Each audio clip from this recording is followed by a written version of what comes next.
एक गांव में राजू और देबू नाम के दो भाई रहते थे। वो पास के ही नगर के एक मैकेनिक मोटर मशीन में काम किया करते थे। दोनों भाई काफ़ी मेहनत से काम किया करते थे। तभी राजू बोलता है, अगर भाई हम ऐसे ही काम करते रहे तो एक दिन हमारे भी पूरे शहर के अंदर बड़े बड़े गैराज होंगे और ऐसे करते करते हम एक दो और कई सारे गैराज खोलेंगे। ऐसे करके वो सपने देखने लग जाते हैं। तभी राजू देखता है कि उसने सिटी के अंदर अपना एक नया गैराज खोला है और वो उसका रिबन काट रहा है। तभी कोई ज़ोर से उसकी पीठ पे धक्का मारता है और उसका सपना वहीं टूट जाता है। वो देखता है कि उस मैकेनिक मोटर मशीन का मालिक जो वाइट टी शर्ट और ब्लैक पैंट पहने हुए उसके सामने गुस्से से देख रहा है। कह रहा है, तुमसे एक काम ढंग से नहीं होता।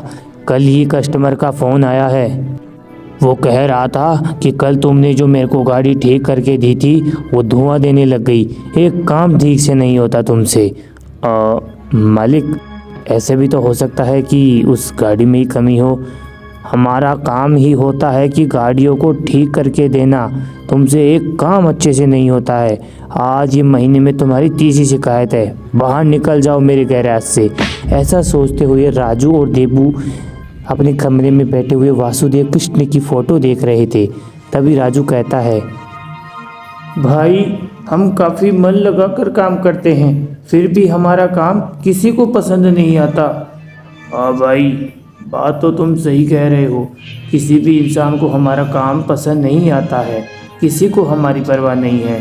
चलो चलते हैं यहाँ से, किसी दूसरी जगह जाते हैं और कोई नया काम ढूंढते हैं। पर भाई हम जाएंगे कहाँ?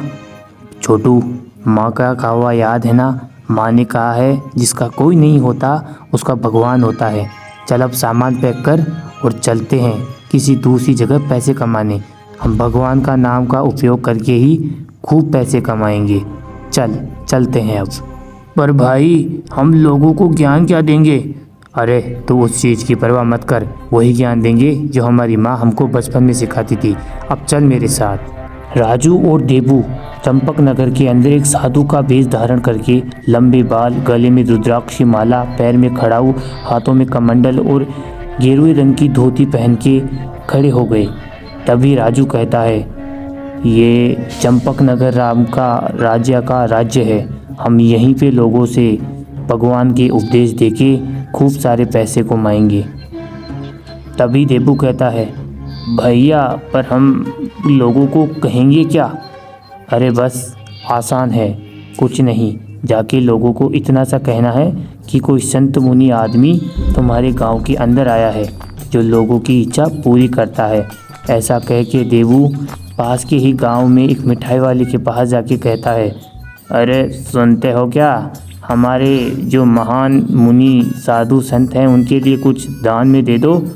अरे कौन भैया, किसके लिए मांगने आए हो?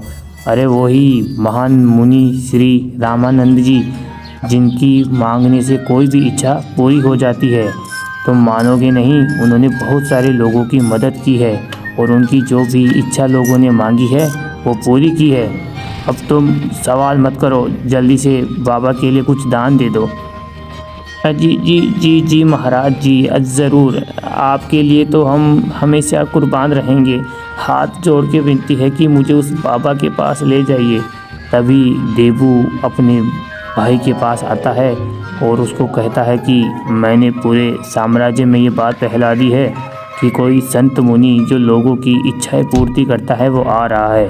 तभी राजू कहता है कि जैसा चल रहा है चलने दो। ऐसे देखते देखते पूरा गांव उस बाबा के सामने आके हाथ जोड़ा के फैल जा। तभी एक बड़ा सेठ आके राजा भगवान से मांगता है, बाबा मेरी एक मनोकामना है, वो पूरी कर दीजिए। मैं ज़िंदगी भर आपका एहसान नहीं भूलूंगा। सेठ ने 100 रुपये देके भगवान को दक्षिणा दी और कही, तुम्हें एक बात कान में कहनी, इधर आओ। सुबह सुबह राम भगवान का नाम लेके अपना धंधा चलाना, वो धंधा बहुत आराम से चलेगा। ऐसे सुनते ही सेठ के मन में लालच आ गया और उसने हाथ जोड़ के बाबा से कहा, बाबा आपकी ये बात मैं ज़रूर मानूंगा। धन्यवाद बाबा।